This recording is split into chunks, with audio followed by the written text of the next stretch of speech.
The Jets are bringing in a veteran defensive tackle for a free agent visit this week. This player's a bit of an odd fit in Robert Saleh's scheme, but I think the Jets can adjust to fit him in. We'll talk about who it is and why he may be a good fit for the Jets today on the Locked On Jets podcast.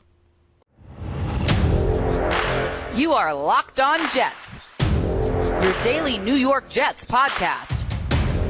Part of the Locked On Podcast Network, your team every day.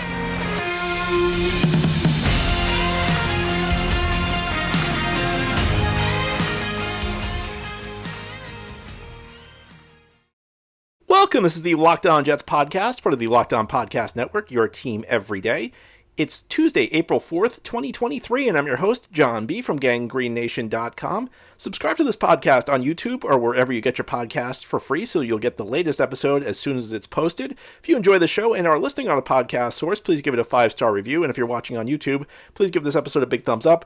These things help the channel out and help other Jets fans find Locked On Jets. It's been a slow offseason for the Jets, but things might be beginning to pick up a little bit. The Jets are bringing in a defensive tackle who's a free agent for a visit this week. And defensive tackle has become a bit of a need for the Jets because they've lost Sheldon Rankins and Nathan Shepard. And of those two, Rankins is the more important player. Shepard, I think, was a very replaceable rotational player. But Sheldon Rankins in 2022, I thought, had a very good season. It was a good sidekick to Quinnen Williams.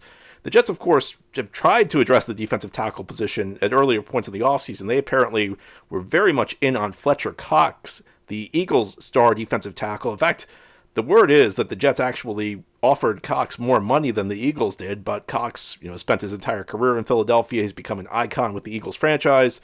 And by the way, they're coming off a Super Bowl appearance. So Cox gave the Eagles a bit of a hometown discount. Then, of course, the Jets were in on Calais Campbell last week, the veteran who's had an outstanding career. He's played with 3 teams. He's played with Arizona. He's played with Baltimore. He played with Jacksonville in between the two. Campbell signed with the Falcons, though, before he visited the Jets. So Jets still have a pretty gaping hole at the defensive tackle position next to Quinnen Williams. It's weird to say that that's a need because the best player on the team, the guy who happens to be one of the best players in the entire NFL, plays for the Jets at defensive tackle. But it is a need because the guy next to him, who's going to play next to him, we don't know. Well, the Jets are bringing in Al Woods for a visit, a veteran defensive tackle who's played with a number of teams in his career. Most recently, he's been a member of the Seattle Seahawks the last 2 years. Played a year with Jacksonville before that, another year with Seattle before that, the Colts, the Titans, Pittsburgh. Actually had a third stint with Seattle way back when. He began his career with the Bucs. He spent some time with the Saints and Steelers as a rookie. He's been all over the league. He's a long-time player in the NFL. Now 36 years old, just turned 36 not that long ago, back in late March. And I keep going back to this. I mean, the Jets are going to get old. The Jets are an old team right now. They're going to get older because they essentially have sat out what I refer to as the first 2 phases of free agency. Now, the first phase is, and this is when I think was the dumb money is spent. It's when teams overpay guys. They just get super quote-unquote aggressive, and they give out deals that they frequently regret. The second phase is when a lot of the bargains can be found. It's after the dumb money is spent. Teams kind of settle down a little bit. They try and find good value players who could be on the rise, players who maybe were in the wrong spots, maybe in the wrong system, and you can get good value players. DJ Reed, I think, is like my ultimate example of that. Jets outstanding signing a year ago. Then you move to the third phase, and this is kind of the guys who are going to have to settle for 1-year contracts because there's something wrong with them. Now, some of these guys just overplayed their hand. Some of these guys thought they were going to get the dumb money on day one of free agency, and it never came. So they just waited and waited and waited too long, and now every team's out of cap space. Some guys are coming off injuries, or you have guys who are in their 30s, or sometimes it's some combination of these three. Al Woods at 36. I said it last week with Calais Campbell. I'm not crazy about bringing in defensive linemen, especially interior defensive linemen in their mid to late 30s. But, it seems like the direction the Jets are going to go because they have to get somebody to play next to Quinnen Williams. I don't think you can go to the draft and just assume you're going to draft somebody 13th overall because you got other spots you need to fill. And you can't go into the draft. The guy you may want at 13 to play defensive tackle, there's no guarantee he's going to be available when you're picking. So the Jets have to bring somebody in to be a stopgap. Woods has had a long career. He's been a productive player. Again, a number of different stops in his career. But it would be an interesting move from one standpoint. He's not really the type of defensive tackle Robert Saleh typically likes in his system. Saleh likes a very aggressive defensive line, guys who can shoot gaps. And Woods is more, he profiles as more of kind of a run stopper, a guy who's like an interior guy who kind of, plugs up the line, guy who draws blocks, but not as much of a playmaker. More, he's more in the mold of what you'd think of as a traditional nose tackle. And Saleh, again, he likes his tackles to attack. Quinnen Williams is a good example of that. But the way the Jets operate, and this is the way a lot of defenses operate now, in the past, and there are still some systems that do this, you have one guy who's essentially responsible for eating up blocks, a guy who lines up near the center, and his job is to draw a double team, because you have to think this through. On most plays, there are 5 offensive linemen, depending on your system, but in the Jets system, there's usually 4 defensive linemen, so it's 4 on 5. That means somebody's got to tie up 2 blocks. So in some systems, they have one guy who's designated to do that, essentially, and his job on every play is to just eat up 2 blocks. Then you have systems like the Jets run with Saleh, and essentially you're just depending on somebody to dominate. You're essentially depending on somebody to go make a play. Somebody's going to be so good that he's going to draw up 2 blocks. The Jets, can mix this up a little bit, though. I mean, Saleh has shown, and this goes back to his time with San Francisco also, he's shown an ability and a willingness to adapt his defense to the players he's got. I mean, you've seen it at various points. You saw it his first year with the Jets. Saleh, in an ideal world, I think, would like to rush 4 guys, play great coverage on the back end. But if he doesn't have the pass rushers he needs, he's willing to blitz a little bit more. He's willing to adapt to his talent. And I think that, Woods, we're talking about a guy who's going to be a rotational guy. And I think the Jets would be fine with that.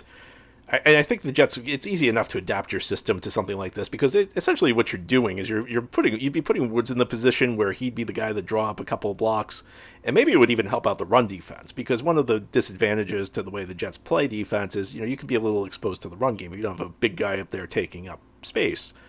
And what it could do is it could make Quinnen Williams essentially the designated guy who gets up the field and makes plays. Now, I don't want to say it's going to make Quinnen Williams more productive, because any circumstance you put Quinnen Williams in, it's going to be difficult for him to be more productive than he was a year ago. I think what you're looking for Quinnen is more that he maintains his level of play, that he continues to be a top-notch player on the interior. And, I think that Woods, he could probably play effectively. I'll say this, I have less concerns about somebody like Woods than I would a different style of player, maybe more Saleh-type defensive lineman in his mid to late 30s. And the reason I say that is, Woods is not a big-time pass rusher. He's not a guy you're going to count on to get a ton of sacks. He's what used to be referred to as like a 2-down lineman, where he plays first and second down when the threat of the run's on the table, and then he comes off the field on 3rd down when you want to get your pass rushers on the field. It's a little different in the NFL now. I think the phrase 2-down lineman's not exactly accurate, because it's such a passing league that, you want guys who can get after the quarterback. But still, he's of that mindset where he's going to be a situational player, and Robert Saleh likes to rotate guys in and out anyway. But if you're looking at it for a guy who's just a pure run stopper, I feel like, and maybe I'm wrong on this, I haven't seen any data on this, but to me it's just common sense. If you're big and strong, you could probably play longer. Those skills, tying up blockers are easier than shedding blockers, than making good moves, using explosiveness to beat your guy up the field. I feel like a guy like Woods is probably going to age better than a typical, what I guess I'll call a Saleh-type defensive lineman, because he's not going to be in there to make plays if the Jets sign him. He's just going to be there to take up space, and it's not an ideal situation. In an ideal world, I think especially getting Aaron Rodgers, you want to load up this defensive line, and Fletcher Cox, I think, was the ideal candidate for the Jets. I guess you could argue Campbell. I could go either way on a lot of these guys who are in their mid to late 30s. But the one good thing for the Jets is that there's always a defensive tackle available. There's always somebody out there who can take up space on the line, and that might be the direction the Jets have to go in. Now, here on the Locked On Jets podcast, we'll turn our attention to the wide receiver position. A guy who's been talked about a lot is Odell Beckham Jr. Well, there's another team that's interested in him. Should the Jets be worried? Who's this other team? What does he want? We'll discuss all this as we continue on this Tuesday episode of the Locked On Jets podcast. This episode of Locked On Jets is brought to you by Built Bar. Congratulations to the Yukon Huskies and LSU Tigers, the winners of the men's and women's NCAA tournaments, respectively. Yukon, I guess, kind of sort of a local school. Well, the basketball tournaments are over, but the Built March Madness bracket's still going on. And we know you got a favorite bar or puff. Now's your time to make it count. Go to BuiltMarchMadness.com to vote for your favorites. When you vote for your favorite bar or puff, you'll be entered into a drawing where 50 lucky Locked On listeners get a free box of Built. Not only that, but one lucky Locked On fan will receive a 12-month subscription to Built to have Built's best bars or puff delivered monthly straight to their door. You've got to try Built, the best protein bar ever. They're so amazing that you'll think they're good for you. What makes them so good? Well, they're all high in protein, they're low in sugar, they're covered in 100% real chocolate, all of them. Yeah, real chocolate. Run to BuiltMarchMadness.com right now to vote for your favorite bar or puff. Pick up a box while you're there. Hop in and support your pick. Thank you for making Locked On Jets your first listen or first watch every day. Odell Beckham Jr. is a name that's been discussed around the Jets for weeks. They went to a workout he did a number of weeks ago, and he reportedly is a guy Aaron Rodgers would really like to have on this team. Well, the Jets may have some competition for him because the Baltimore Ravens, according to reports, have apparently made Beckham an offer. Now, it's difficult to say exactly what Beckham's mindset is right now. Is he chasing money? Is he chasing championships? Is it some combination? Is it something else he's looking for? The one thing that I do know is Baltimore has always had a difficult time, at least as long as Lamar Jackson has been there, of attracting big-time receivers. And Lamar Jackson's been a guy who's been better throwing the ball to tight ends during his career than wide receivers. But beyond that, I think one disadvantage Baltimore has is their running game is so complex that it does depend on wide receivers to block. In Baltimore, if you want to play the receiver position, you got to be able to block. And a lot of receivers don't like blocking. There are some exceptions. Allen Lazard is an example of that. Allen Lazard is a good blocker.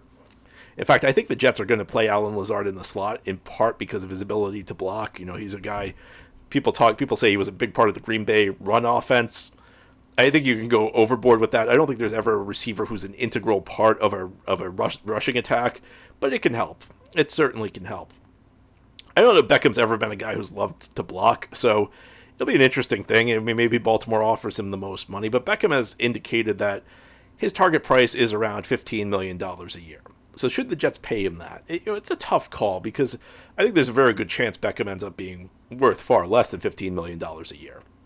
He's a guy who, for everything he could bring to the table, there's a lot of risk there. And it really comes from the standpoint that he has not played football in over a year. In fact, we're going to be talking February 22 would be the last time he's played a game. We're approaching the first Jets game of this year is going to be September of 23. So that's over 1.5 years without playing competitive football. It's a long time, but for where the Jets are, trying to make it happen this year, they got to upgrade this receiving core. I still think they're one receiver away. I think right now they'd be a Garrett Wilson injury away from having some fairly substantial problems. So, I don't really know normally I would not be in favor of something like this, especially at a $15 million price tag. $15 million for a guy who hasn't played any competitive football, or at least when the season begins, will not have played competitive football in a year and a half. It's not a super attractive price, but it might be one the Jets are interested in. And of course, you can get into how do you structure the contract, because the way the Jets have been structuring a number of these deals is they've been lowering the 2023 cap hit as much as possible. Now, that comes back, that will come back into play in future years, because in exchange for lowering the cap hit this year, the Jets will guarantee money in future years, and that's money that will not be able to be wiped away. But depending on how you structure the deal, you could add what are known as void years, which are essentially you're just really pushing it. You're not signing a player to a 5-year contract, but you're pushing the cap hits over 5 years, and some of that money will accelerate if the player goes. So there are different ways the Jets can do it. They don't necessarily need to give Beckham a cap hit of $15 million this year to give him a $15 million contract. You can push a lot of that $15 million to the future. But it's clearly a high-risk, high-reward move. I would love to see a different option. I'd love to see a better option emerge, but I haven't seen who that option is going to be yet, because, again, there doesn't seem like the Jets have a ton of interest in DeAndre Hopkins, which to me would be kind of the obvious fallback plan. I think that, I said this yesterday a bit, stylistically, I don't know that there's a lot that the Jets necessarily need. I just think they need a guy who's a certain caliber, because you got the guy who's, I don't know if he's a technician, he's an unconventional route runner in Garrett Wilson. He finds ways to get open. You've got the speedster in Mecole Hardman. You've got the big guy, got your red zone threat in Allen Lazard. So you got a little bit of everything. It's just you don't really have the guy who can handle the volume outside of Garrett Wilson. And you want to, first of all, you want to give Garrett Wilson a sidekick. You want somebody who can make the other team pay if they pay too much attention to Garrett Wilson. You always want that number 2 guy. Ideally, you'd want 2 number 1 receivers, but sometimes that's not always possible. So in an ideal world, you'd want a very solid number 2 guy. But beyond that, again, if you don't want to risk being a Garrett Wilson injury away from Lazard, Hardman, whoever, maybe Randall Cobb, Denzel Mims type situation. That's not something that would be conducive to the Jets winning games this year. And again, this 2023 season, the entire timeline's been moved up for the Jets, assuming they get Aaron Rodgers. They got to make it happen now. So I keep going back and forth on this. You can tell my ambivalence about this, but I think that this is a guy the Jets probably are going to have to sign. I don't love it. This is probably the only circumstances under which I'd be advocating for something like this, but I think it's where the Jets are right now. Baltimore now in the mix. Again, we don't know what Beckham's mindset is, but I would say that Baltimore's a solid franchise, but they have some obstacles in bringing in wide receivers because, and a lot of it, I think it's very easy to undersell how important it is the Baltimore system to block. And receivers don't like blocking. A lot of them don't. So we'll see what happens. But the Jets do, if nothing else, the Jets do have some competition for Odell Beckham Jr. and there could be more competition emerge. There have been rumors about Kansas City. We'll see what happens. Of course, there are also rumors about Aaron Rodgers, and there's one very interesting one that maybe the Jets are not the only team interested in him. I'm not super panicked over it. I'll explain why. I still think it's the most likely scenario is Rodgers comes to the Jets, but there's all this buzz about it, so we'll talk about it as we continue this Tuesday episode of the Locked On Jets podcast. This is the Locked On Jets podcast here on this Tuesday. All right, let's talk about Aaron Rodgers. The news of the day came out of New York. Craig Carton, who is a longtime WFAN host and apparently has some sort of show on the Fox Sports cable channel, FS1, is now saying that the Jets are apparently not the only team that's contacted the Packers about Aaron Rodgers. Apparently the San Francisco 49ers are also involved, if you are to believe Carton. Now, how Craig Carton's the guy who gets the scoop, I don't know. Now, of course, that's not necessarily guaranteed that there's no obvious reason he'd be the source. Of who would have ever predicted Trey Wingo would be the guy who gave us all the information about Aaron Rodgers. But the rumor is that we're talking multiple third-round picks and then the first-round pick next year. And I don't know. Listen, there's never 100% certainty with anything. Anything can happen. I'm not saying that the Jets to the Rodgers is 100% done, because it's not. It's not. They still have to work out the trade compensation package. But at this point in time, all the most overwhelming evidence says that Rodgers is coming to the Jets. And it's not because he went on the McAfee show and said that he's coming to the Jets. I just encourage you to think this through. The Packers don't want to trade Rodgers in the NFC. That much I think is clear. Rodgers, who knows what Aaron Rodgers is thinking, but let's think this through. The Jets have rolled out the red carpet for him. Before he was even guaranteed to come to the Jets, or before coming to the Jets was even a thought, they hired his personally favored offensive coordinator. They've signed one of his favorite receivers, Allen Lazard. They're at work trying to sign another receiver he really wants, Odell Beckham Jr. And it goes deeper than this. And this is it seems clear to me that this is ownership directed, that Woody Johnson has just decided he wants Aaron Rodgers. In fact, last week, Joe Douglas had a chance to kind of at least throw a little curveball to the Packers and say that the Jets were interested in Lamar Jackson, and maybe that could, this game of who has the leverage. It's like a game show. Everybody's got speculation on who's got the leverage. But if Joe Douglas at least pretends that the Jets are interested in Lamar Jackson, maybe that gets the Packers to panic a little bit and meet the Jets on their terms. Douglas did not do that. Douglas commented, "We want to work in good faith." Now, this is an educated guess, but I'm guessing Woody Johnson's probably told him, "We're getting Aaron Rodgers. There is no other option, so let's not even bluff anything along those lines." So if you're Aaron Rodgers, and we can debate the merits of how the Packers have treated him, but Rodgers clearly does not like how the Packers have treated him. Is he right or is he wrong? Well, that's a different story. We're not going to go there. If you don't like how the Packers have treated you, and you have this team that's just rolled out the red carpet for you, everything that you want, they're giving it to you. Isn't that the team you want to go to? Now, I understand San Francisco is a team that they could have gone to the Super Bowl last year if they had not been decimated by injuries at the quarterback position, including in the NFC Championship game. And, San Francisco, I guess if you're talking about a spot where a one-year rental for Rodgers is logical, maybe San Francisco could be it, because the incumbent quarterback, who I would say is Brock Purdy, he may not be ready for the season. Trey Lance, who knows what you have in him. Maybe he could sit another year. He's also coming off a serious injury. Maybe Rodgers could say we could win another Super Bowl.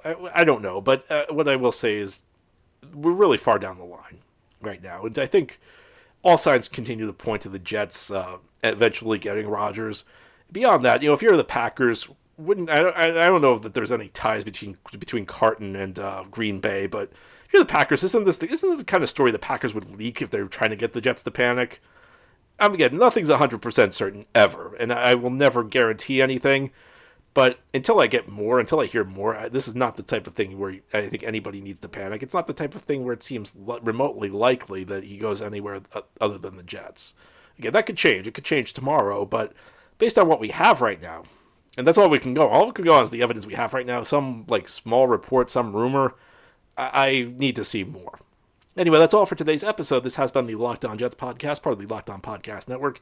Your team every day is our motto. As always, if you enjoyed the show, hit the subscribe button where you're watching or listening so that you'll never miss an episode. If you're listening on if you're listening on a podcast source, please give the show a 5-star review. And if you're watching on YouTube, please a big thumbs up. These things help the podcast out and help other Jets fans find Locked On Jets. Have a great Tuesday, everybody. Please send in your mailbag questions. Tomorrow we have our weekly mailbag scheduled.